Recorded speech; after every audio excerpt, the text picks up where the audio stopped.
Hello friends, वर्तमान discussion करिबा +3 second semester history honours core 3 रो unit 4। वर्तमान आलोचनार विषय वस्तु होची यूनिट 4 रो गोटे दीर्घ उत्तरमूलक प्रश्न बा लॉन्ग क्वेश्चन संबंध रे एठारे माने आलोचना करिबा। पूर्वरु अनेक गुडी वीडियो अपलोड होई सारी अछि, तो आपण माने चैनल टी रो प्लेलिस्ट को जाई समस्त वीडियो देखि परिबे। प्रश्नटी कोनटे देखिबा। प्रश्नटी ला बौद्ध और जैन धर्म मध्य रहिथिबा पार्थक्य संपर्क रे आलोचना करो। Discuss the difference between Jainism and Buddhism. प्रश्नटी एठारे मन कौन देखुचे। प्रश्नटी है बौद्ध और जैन धर्म मध्य रहिथिबा पार्थक्य संपर्क रे आलोचना करो। Discuss the difference between Jainism and Buddhism.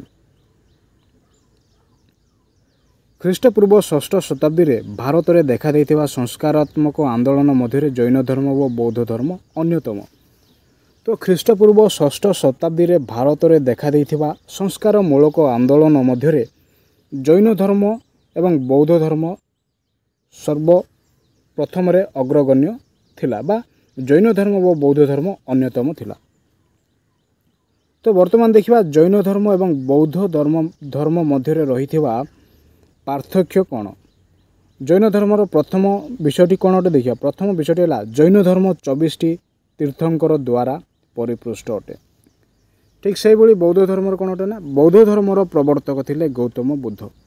तो प्रथम विषयटी आम कौन देखिले जैन धर्मर ना, जैन धर्म 24 तीर्थंकर द्वारा परिपृष्ट। से भाव में बौद्ध धर्मर कौन अटे देखिए। बौद्ध धर्मर प्रवर्तक थिले गौतम बुद्ध। जैन माने कठोर काय क्लेश रे विश्वास करती।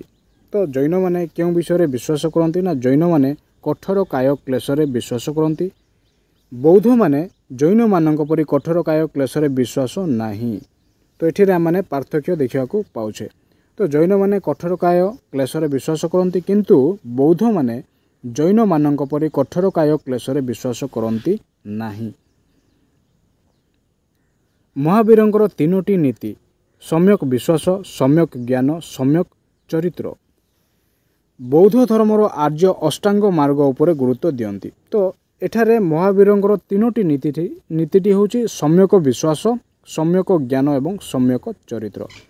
ठीक से भाव में बौद्ध धर्म आर्य अष्टांग मार्ग उपरे से माने गुरुत्व प्रदान करती। तो सही अष्टांग मार्गर अंतर्भुक्त विषय वस्तु गुड़ी कौन अटे। सम्यक वाक्, सम्यक कर्म, सम्यक जीविका, सम्यक उद्यम, सम्यक श्रुति, सम्यक समाधि, सम्यक दृष्टि और सम्यक संकल्प।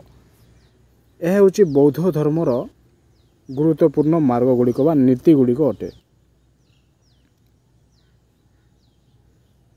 जैन माने शारीरिक और मानसिक निवृत्ति उपरे प्राधान्य दियंती। तो जैन माने कौन करती ना, शारीरिक और मानसिक निवृत्ति उपरे प्राधान्य विस्तार बा प्राधान्य दे थांती। बुद्ध माने शारीरिक और मानसिक निवृत्ति उपरे प्राधान्य दे न थांती। तो ये माने शारीरिक और मानसिक निवृत्ति उपरे प्राधान्य दियंती क्यों माने ना, जैन माने बुद्ध माने बौद्ध धर्म अवलंबी माने कौन करती ना, शारीरिक और मानसिक निवृत्ति उपरे प्राधान्य दे न थांती। पंचम विषयटी होची जैन माने साधारण धर्मावलंबी अपेक्षा पुरोहितों को अधिक गुरुत्व और प्राधान्य दे थांती। तो जैन माने साधारण धर्मावलंबी अपेक्षा पुरोहितों को अधिक गुरुत्व एवं प्राधान्य दे थांती। बौद्ध पुरोहित और साधारण संस्कारी मानक मध्य कौनसी पार्थक्य नहीं। तो एठारे माने बौद्ध धर्म में कौनसी पार्थक्य देखा पाइले नहीं। तो जैन माने पुरोहितों को अधिक गुरुत्व दियंती, किंतु बौद्ध धर्म में बौद्ध पुरोहित एवं साधारण संस्कारी मानक मध्य कौनसी मतभेद वा पार्थक्य नहीं। जैन धर्मावलंबी माने श्वेतंबर और दिगंबर रूपे विभक्त। तो बौद्ध धर्मर दुईटी गोष्ठी हीनजान और महाजान रूप में विभक्त। तो जैन धर्मावलंबी माने श्वेतांबर और दिगंबर रूप में दुईटी भाग में विभक्त होई अछंती। ठीक से भाई बौद्ध धर्म में दुईटी गोष्ठी रही अछि, हीनजान एवं महाजान।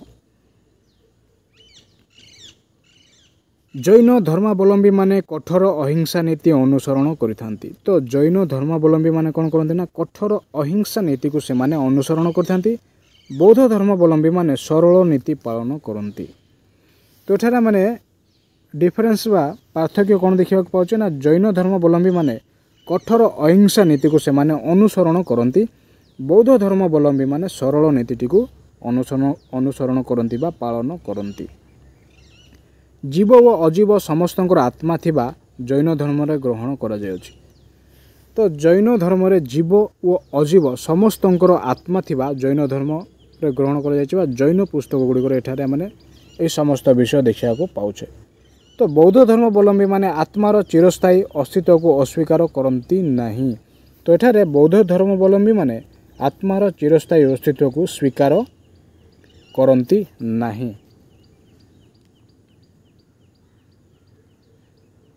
ଜୈନମାନେ ବିଶ୍ୱାସ କରନ୍ତି ଯେ ଇନ୍ଦ୍ରିୟ ଜୟ ମାଧ୍ୟମରେ ମୁକ୍ତି ଲାଭ ହୋଇପାରିବ। ତ ଜୈନମାନଙ୍କର ବିଶ୍ୱାସ କ'ଣ ଅଟେ ନା ଜୈନମାନଙ୍କର ବିଶ୍ୱାସ ଏହା ଯେ ଇନ୍ଦ୍ରିୟ ଜୟ ଦ୍ୱାରା ମୁକ୍ତି ଲାଭ ହୋଇପାରିବ, ମୋକ୍ଷ ହୋଇପାରିବ। ବୌଦ୍ଧମାନେ ଜ୍ଞାନ ଅନ୍ୟ ପକ୍ଷରେ ଜ୍ଞାନ ଲାଭ ଉପରେ ଗୁରୁତ୍ୱ ଦେଇଥାନ୍ତି। ତ ବୌଦ୍ଧମାନେ ଅନ୍ୟ ପକ୍ଷରେ ଜ୍ଞାନ ଲାଭ ଉପରେ ବିଶେଷ ଗୁରୁତ୍ୱ ପ୍ରଦାନ କରନ୍ତି। ଜୈନ ଧର୍ମର ତ୍ରିରତ୍ନ ହେଉଛି ସତ୍ ବିଶ୍ୱାସ, ସତ୍ ଜ୍ଞାନ, ସତ୍ କର୍ମ। ତ ଜୈନ ଧର୍ମର ତିନୋଟି ରତ୍ନଟି କ'ଣ ହେଲା? ସତ୍ ବିଶ୍ୱାସ, ସତ୍ ଜ୍ଞାନ ଏବଂ ସତ୍ କର୍ମ। ଠିକ୍ ସେଇଭଳି ଭାବରେ ବୌଦ୍ଧ ଧର୍ମର ତ୍ରିରତ୍ନ ହେଲା ବୁଦ୍ଧମ୍ ଶରଣମ୍ ଗଚ୍ଛାମି, ଧର୍ମମ୍ ଶରଣମ୍ ଗଚ୍ଛାମି, ସଂଘମ୍ ଶରଣମ୍ ଗଚ୍ଛାମି। ତ ଜୈନ ଧର୍ମରେ ମଧ୍ୟ ତିନୋଟି ତ୍ରିରତ୍ନ ରହିଛି ଏବଂ ବୌଦ୍ଧ ଧର୍ମରେ ମଧ୍ୟ ତ୍ରିରତ୍ନ ରହିଛି। ତ ଜୈନ ଧର୍ମର ତିନୋଟି ବିଷୟଟି କ'ଣ ଅଟେ? ସତ୍ ବିଶ୍ୱାସ, ସତ୍ ଜ୍ଞାନ, ସତ୍ କର୍ମ। ଠିକ୍ ସେଇଭଳି ଭାବରେ ବୌଦ୍ଧ ଧର୍ମର ତ୍ରିରତ୍ନଟି ହେଲା ବୁଦ୍ଧମ୍ ଶରଣମ୍ ଗଚ୍ଛାମି, ଧର୍ମମ୍ ଶରଣମ୍ ଗଚ୍ଛାମି ଏବଂ ସଂଘମ୍ ଶରଣମ୍ ଗଚ୍ଛାମି। ତ ଏହି ଦୁଇଟି ଧର୍ମ ମଧ୍ୟରେ ସାମଞ୍ଜସ୍ୟ କ'ଣ ଅଟେ ଦେଖିବା।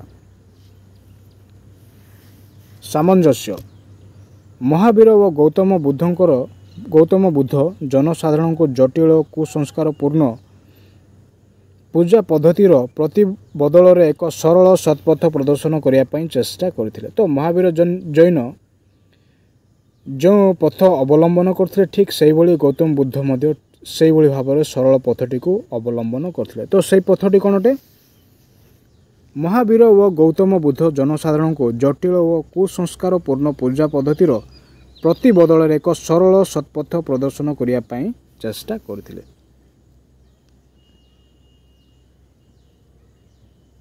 ଦ୍ୱିତୀୟ ବିଷୟଟି କ'ଣ ଅଟେ? ଜୈନ ଧର୍ମ ଓ ବୁଦ୍ଧ ଧର୍ମ ଜାତି ପ୍ରଥା ବ୍ରାହ୍ମଣ୍ୟମାନଙ୍କର ପ୍ରାଧାନ୍ୟ ଅସ୍ୱୀକାର କରିଥିଲେ। ତ ଜୈନ ଧର୍ମରେ ମଧ୍ୟ ସେମାନେ କ'ଣ କରୁଥିଲେ ନା ଜାତି ପ୍ରଥା ଏବଂ ବ୍ରାହ୍ମଣ୍ୟମାନଙ୍କର ପ୍ରାଧାନ୍ୟଟାକୁ ଅସ୍ୱୀକାର କରିଥିଲେ। ଠିକ୍ ସେଇଭଳି ବୁଦ୍ଧ ଧର୍ମରେ ମଧ୍ୟ ଜାତି ପ୍ରଥା ବ୍ରାହ୍ମଣମାନଙ୍କର ପ୍ରାଧାନ୍ୟକୁ ସେମାନେ ଅସ୍ୱୀକାର କରୁଥିଲେ। ନିର୍ବାଣ ପ୍ରାପ୍ତି ଉଭୟ ଧର୍ମର ମୂଳ ମନ୍ତ୍ର। ନିର୍ବାଣ ପ୍ରାପ୍ତି ଅର୍ଥାତ୍ ମୋକ୍ଷ ବା ସମ୍ପୂର୍ଣ୍ଣ ରୂପରେ ମୁକ୍ତ ହେବା ହେଉଛି ଜୈନ ଧର୍ମ ଏବଂ ବୌଦ୍ଧ ଧର୍ମର ମୂଳ ମନ୍ତ୍ର ଅଟେ। ତ ନିର୍ବାଣ ପ୍ରାପ୍ତି ହିଁ ଉଭୟ ଧର୍ମର ମୂଳ ମନ୍ତ୍ର ଅଟେ। ସତ୍ ଜୀବନଯାପନ ଉପରେ ଉଭୟ ଧର୍ମ ଗୁରୁତ୍ୱ ଦିଅନ୍ତି। ତ ସତ୍ ଜୀବନଯାପନ କରିବା ହେଉଛି ଉଭୟ ଧର୍ମର ଗୁରୁତ୍ୱପୂର୍ଣ୍ଣ ବିଷୟ ଅଟେ। ତ ଏହା ଆମମାନେ କ'ଣ ଦେଖିଲେ ନା ସାମଞ୍ଜସ୍ୟ ଦେଖିଲେ କାହାର ନା ଜୈନ ଧର୍ମ ଏବଂ ବୌଦ୍ଧ ଧର୍ମ ମଧ୍ୟରେ।